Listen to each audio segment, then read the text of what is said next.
posted a YouTube short yesterday where I made the slightest complaint about some customer service that I received. And woo! This is how I know that there's got to be a little bit of fixed scamming going on with the algorithms. I posted this short complaining about the service that I got, and immediately, within seconds, keyboard warriors coming to this unknown person's defense, saying that it's not her fault for not caring about her job. It's the man's fault. Stick it to the man. The downtrodden have no choice but to be depressed and walked upon because the evil business owner is reaping all the profit. Now, this got me to thinking. I thought, right away, my brain clicks into several categories. You really got to consider the scale of the business.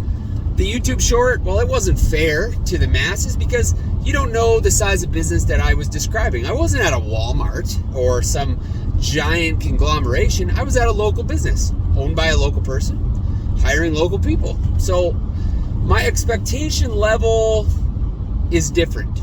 If I go to Costco and I get a little bit of bad service, I would probably expect that not all the folks working there care. Similar to a Walmart or a Canadian Tire. Canadian Tire, for our American friends watching the channel that don't really know what a Canadian Tire is, just picture a gigantic brick and mortar store where ratchet straps and frying pans are always on sale. Need a socket set? They got you covered. This was a local business, so I kind of split it up into very small business like myself. I'm self-employed, just me, one-man band. Lots of good conversation that way. I talk to myself, I give myself permission. You move up a step from there, maybe you got a few employees, then you got your mid-sized businesses, maybe they've got like 10 to 30 employees, and then upwards and so on and so forth, until you get up to your big old giants where I'm sure there's very few employees that give a shit altogether. I'll give you the background. I go in, it was a problem with it was a phone problem. We're trying to mash a bunch of stuff together, and I was trying to solve this technological problem with the assistance of a business that represented and dealt the brand and had the gear that I need. So I walk through the doors. She barely looks up from her computer. Now, granted, maybe she's having a bad day, okay? I'm not one to judge in that fashion, but the overall attitude from the two employees present was, well, we got ourselves a customer. What is he gonna want? Kind of looked up, and I asked in a cheerful manner, how are you folks doing today? How are things going? And I was greeted with, well, I'm just here trying to survive, struggling through life. What an odd thing to say, not just at work, but what an odd thing to say to me. I don't know you. Like, what am I, one of your buddies? You gonna tell me your woes? It could be very well. I give her the benefit of the doubt. Maybe she's got worries and concerns piled up, extremely deep on her plate, and that's just legitimately how her life is going. I don't know, but I was kind of raised in an atmosphere where if you have a problem, well, you best get to dealing with it, and running around telling people at work or strangers, it just struck me a bit odd. So this nonchalant attitude was met on the internet comments with, well, she's justified in that behavior because that business owner and the owners of companies and corporations of capitalist world, well, they are to blame, and this person is getting nowhere, and she's probably at home. One of the comments literally said she's probably at home eating ramen noodles. The insinuation that she's starving and struggling and can't get by. That could be right. I don't know. What has that got to do with not trying to do the best job and perform in the best manner that you can? Because if I'm not mistaken, no matter the system in place, those that work hard to pull themselves up generally come out on top. You're in a foot race, the guy that runs the fastest wins the race. You know, you're in a weightlifting competition. He who lifts the heaviest weight generally wins the competition. Have these rules changed, or has everything just been blended in to 100% participation award? And the expectation is, I'm going to sit here, and I'm going to be fat and sassy, and I am going to be rewarded no matter what. That's what I deserve. It's crazy. So, this is an unpopular opinion these days with a lot of folks that seem to spend a ton of time writing comments on the internet, because if you're not writing something constructive, what are you doing, right? I mean, generally all the comments for the channel, they're good hardworking guys from the gist I get. They always have something constructive to add. You know, it's kind of like a little bit of a, you know, constructive back and forth in the comments. That's cool, right? That actually makes YouTube really fun for the viewer and the creator. I think that's what I like. But if you got enough time just to be writing, like, you know, keyboard warrior about how they're downtrodden and you're eating ramen noodles, and you're like, well, bud, maybe that's part of your problem.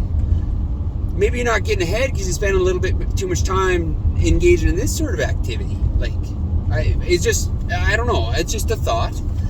But it got me thinking about, like, the old timers, right? I just finished a book on the history, the beginnings and the history of the logging industry in British Columbia, right? The province of Canada that's, you know, shimmied out closest to the ocean on the west side. You know, if you're not familiar with the map, looks like a boot, kind of. Hard working, man. Like the stories he's got. Oh, we ran out of street lights. Gonna get a little dark on you. That's okay. What do you think? Maybe this light's good for my appearance. These guys were doing stuff that you cannot, like most people these days, including myself, I can't comprehend hard work like these fellas are describing. I mean, brutal hours, and as far as, well, were the conditions dangerous? They weren't just dangerous. Like, somebody was going to die, for sure.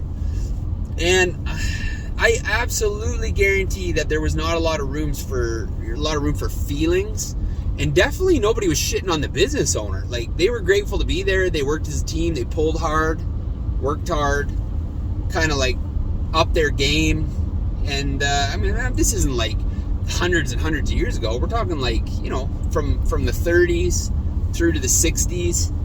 But now, I mean, if a job's hard, nobody wants to do it anyways.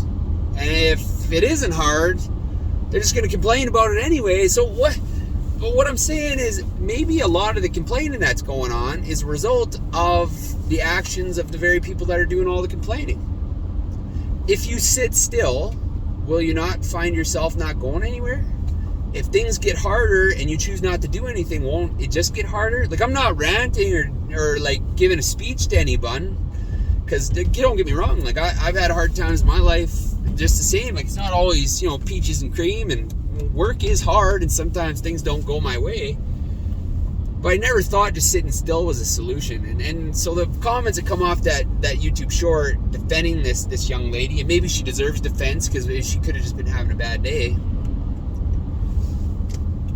it kind of suggests that sitting still is the action to take. You know, if you got these big corporations of the world that you disagree with, well, I'm just going to pop a squat on a stool and I'm going to do nothing. But yet you're going to happily take the little bit of money they're giving you. You're complaining about it's not enough, but you're happy to take it. But then at the same time, you're kind of just yelling into your loudspeaker, going, "Well, it's not enough," and I'm pissed off. So I don't know.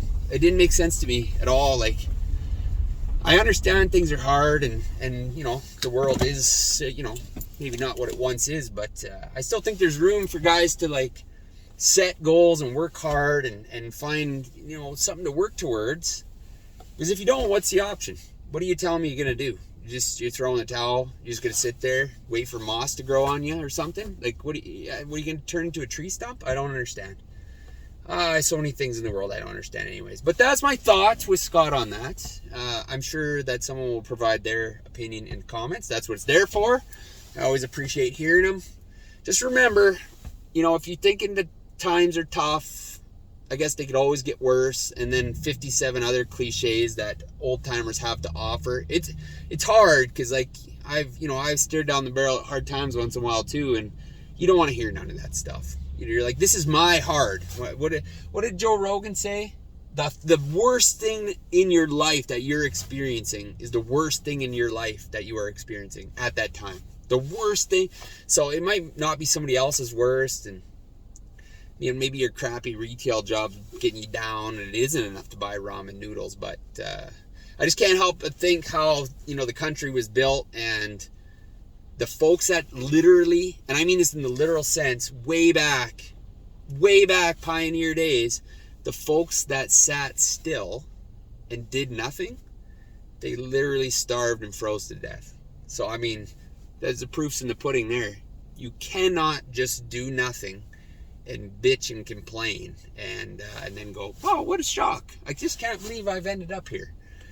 So, anyways, not much of an adventure in this video, but that thought, was primed to get out of my brain. We have been up to stuff. The uploading schedule, it lapsed a bit, and you're welcome to give me a slap on the wrist, but we got things coming. We'll get back out in the woods. The weather has taken a turn for the better. It's not 35 below zero in the Celsius scale because, metric and whatnot. Who doesn't love that? We'll catch you on the next video, and as always, appreciate you tuning into